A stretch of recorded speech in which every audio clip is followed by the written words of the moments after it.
The uncertainty around the global economy and the Indian economy continues to be very high.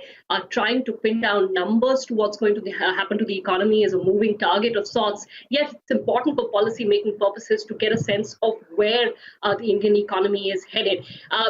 Some estimates coming out from private forecasters, even though the RBI hasn't put out a number, suggest that the hit to growth will be deep.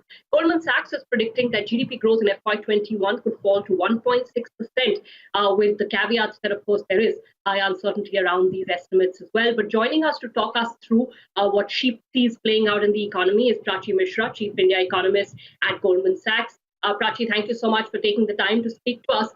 I am going to start with the very basic question of your forecast of 1.6% and what all you have built into it to be able to get to that estimate.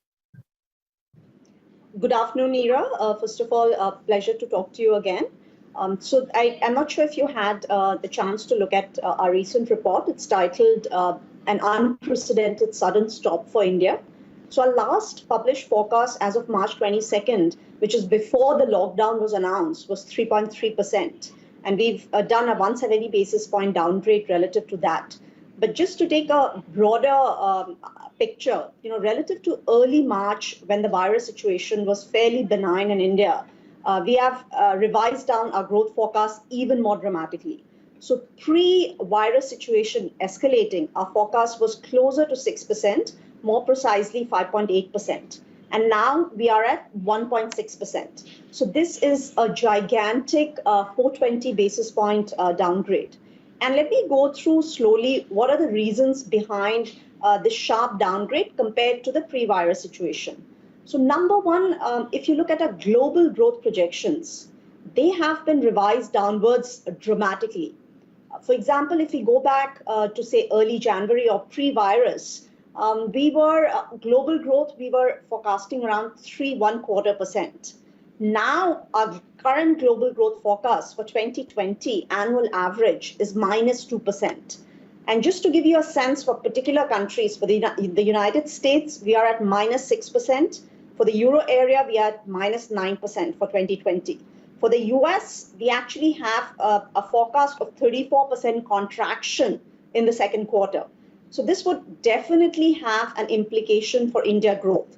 So using elasticities, which we have estimated using historical data for how much Indian growth would react to global growth, this would be a 150 basis point downgrade for India growth. Number two, we've now directly accounted for the effects of the 3-week lockdown. Currently, we are in week 2. So basically, we are assuming that 25% of economic activity would be wiped out in these 3 weeks. And in addition, as seems to be the case now, we are assuming a staggered exit from the lockdown. And this accounting for the effects of the lockdown would amount to a 220 basis point reduction in growth. Number 3, we finally account for some additional investment spillovers over and above the impact through global growth. So in total, if you add each of these 3 factors, we get to a number of 420 basis point downgrade, clearly a giant downward revision in India growth outlook. And if you actually look at it in level terms, this downgrade assumes a 4% contraction in the level of real output in fiscal year 2021 relative to a no virus counterfactual. Okay. Thanks for that detailed explanation, Prachi. I have had a chance to look at your report, but many viewers and listeners may not have. There is a point where you explain also the sectoral impact, particularly of the domestic factors play out. You point to some of the sectors which could have the largest sort of negative contribution: transport services, education, restaurants, hotels. Could you take us through some of the sectors where you see near complete stop of activity, and then what that will contribute to the decline in GDP estimate? So, Ira, we've looked at consumption spillovers in detail, sector by sector. So I think the analysis is fairly simple. What we do is for each sector, we assume a certain hit coming from the lockdown and multiply that hit by the sector's share in GDP. For example, as you mentioned, transportation is on one end. We are basically assuming a 95% hit to transportation.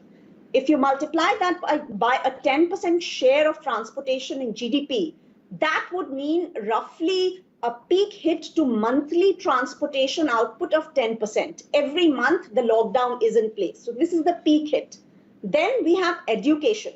Education where we assume a large hit because, not as much of a hit as in transportation, but education because there's some online education still going on. We still assume a large hit of about 80%.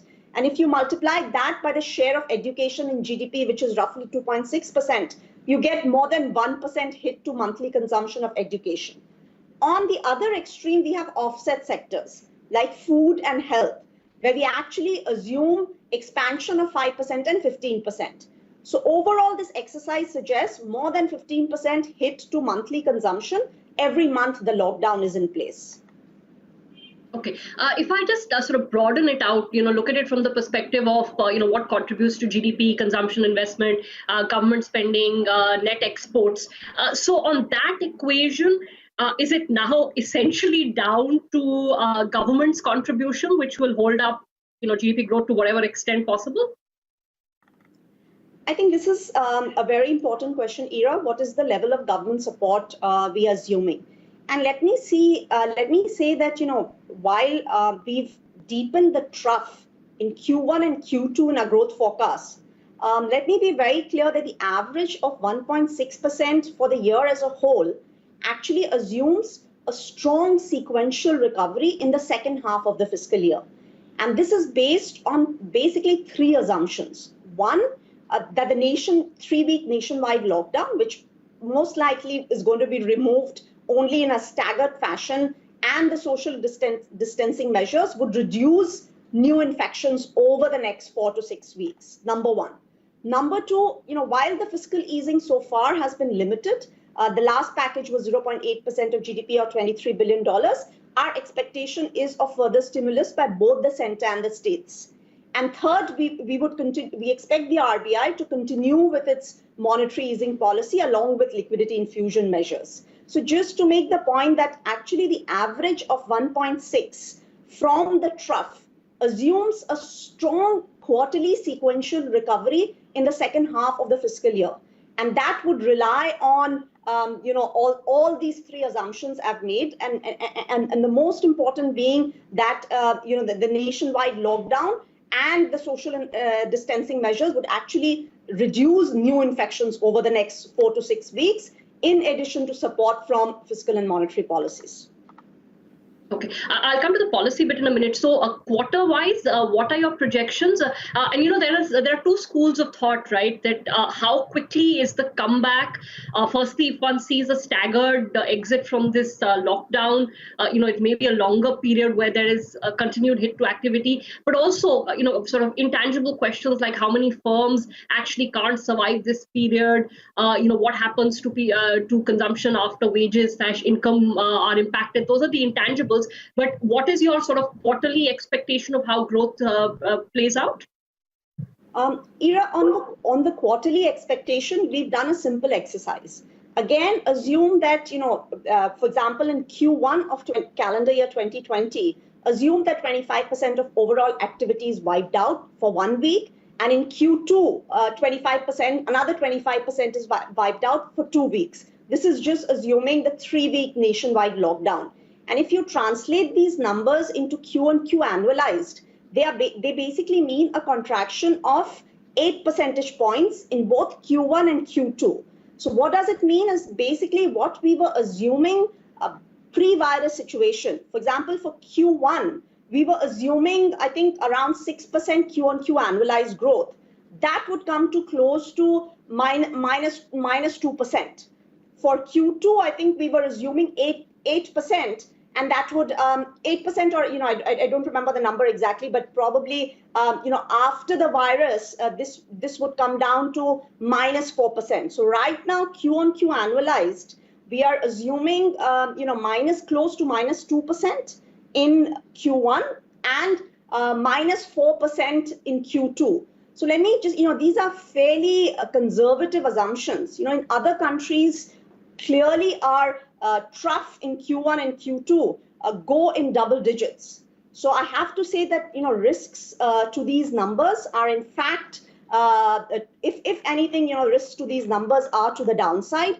And there are two kinds of risks. One is that the trough can actually be deeper, which is the question you asked on Q1 and Q2.